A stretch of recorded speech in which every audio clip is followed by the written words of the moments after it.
کبھی کبھی ایک قوم اتنی گناہوں میں ڈوب جاتی ہے کہ زمین بھی ان سے نفرت کرنے لگتی ہے اور آسمان ان پر رحم کرنا چھوڑ دیتا ہے۔ ایسے ہی ایک شہر میں بھیجے گئے تھے اللہ کے ایک نیک پیغمبر حضرت لوط علیہ السلام۔ وہ قوم جس نے شرم اور حیا چھوڑ دی تھی، اور وہ پیغمبر جس نے آخری پل تک انہیں اللہ کی طرف بلایا۔ آئیے سنتے ہیں حضرت لوط علیہ السلام کا سچا واقعہ، ایک ایسی قوم کی کہانی جس پر آسمان سے عذاب برسا۔ حضرت لوط علیہ السلام حضرت ابراہیم علیہ السلام کے بھتیجے تھے۔ جب اللہ نے حضرت ابراہیم علیہ السلام کو نبوت دی تو لوط علیہ السلام بھی ان کے ساتھ ایمان لائے اور اللہ کی راہ پر چل پڑے۔ کچھ سمے بعد اللہ نے انہیں ایک بری اور گناہگار قوم کی طرف بھیجا۔ وہ تھی قوم لوط، جو سدوم اور گمورا نام کے دو علاقوں میں رہتی تھی۔ یہ لوگ بہت بدکار، ظالم اور بے حیا ہو چکے تھے۔ وہ نہ کیول اللہ کی بندگی چھوڑ چکے تھے بلکہ ایسے گناہ کرنے لگے تھے جو دنیا میں کسی نے پہلے کبھی نہیں کیے تھے۔ وہ مردوں کے ساتھ گناہ کرتے تھے اور کھلے عام فحشی پھیلاتے تھے۔ حضرت لوط علیہ السلام نے انہیں بار بار سمجھایا، اے میری قوم، کیا تم ایسے گندے کام کرتے ہو جو تم سے پہلے کسی نے نہیں کیے؟ کیا تم اللہ سے نہیں ڈرتے؟ اللہ نے تمہارے لیے عورتوں کو پیدا کیا ہے، پھر تم مردوں کی طرف کیوں جھکتے ہو؟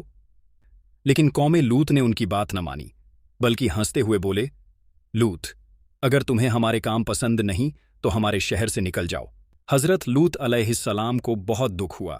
انہوں نے اپنے رب سے دعا کی، اے میرے رب، یہ لوگ حد سے آگے بڑھ گئے ہیں، اب تو ہی ان کے بیچ فیصلہ کر۔ کچھ دنوں بعد دو فرشتے خوبصورت نوجوانوں کے روپ میں آئے۔ جب وہ ان کے گھر پہنچے، لوط علیہ السلام نے سمجھ لیا کہ یہ اللہ کے مہمان ہیں۔ لیکن جب قوم کے برے لوگوں کو پتہ چلا تو وہ ان کے گھر کی اور دوڑ پڑے۔ دروازے پر پہنچ کر بولے، لوط، اپنے مہمان ہمارے حوالے کرو۔ لوط علیہ السلام بولے، اے میری قوم، یہ میرے مہمان ہیں، ان کی بے عزتی مت کرو۔ اگر تمہیں نکاح کی چاہ ہے تو میری بیٹیاں تمہارے لیے موجود ہیں۔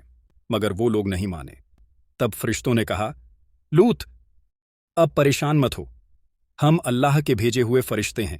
آج رات تمہاری قوم پر عذاب اترنے والا ہے۔ اپنے گھر والوں کو لے کر نکل جاؤ اور کوئی پیچھے مڑ کر مت دیکھے۔ رات کے سناٹے میں لوط علیہ السلام اپنے کچھ ایمان والوں اور گھر والوں کے ساتھ نکل گئے۔ ان کی بیوی بھی ساتھ تھی، مگر اس کا دل گناہ گاروں کے ساتھ تھا۔ وہ پیچھے مڑی اور اسی پل اللہ کے عذاب میں آ گئی۔ صبح ہوتے ہی زمین زور سے ہل گئی، پورا شہر پلٹ دیا گیا۔ جو کل تک زمین کے اوپر تھا وہ نیچے ہو گیا۔ آسمان سے پگھلے ہوئے پتھر برسے اور پوری قوم ہلاک ہو گئی۔ صرف لوط علیہ السلام اور ان کے ایمان والے لوگ بچ گئے۔ اللہ نے انہیں سرکشت جگہ پہنچا دیا۔ جو لوگ اللہ کے حکم کا انکار کرتے ہیں ان پر عذاب ضرور آتا ہے۔ شرم اور حیا ایمان کا حصہ ہے، اور جو اللہ کی طرف لوٹ آتا ہے وہی نجات یعنی بچاو پاتا ہے۔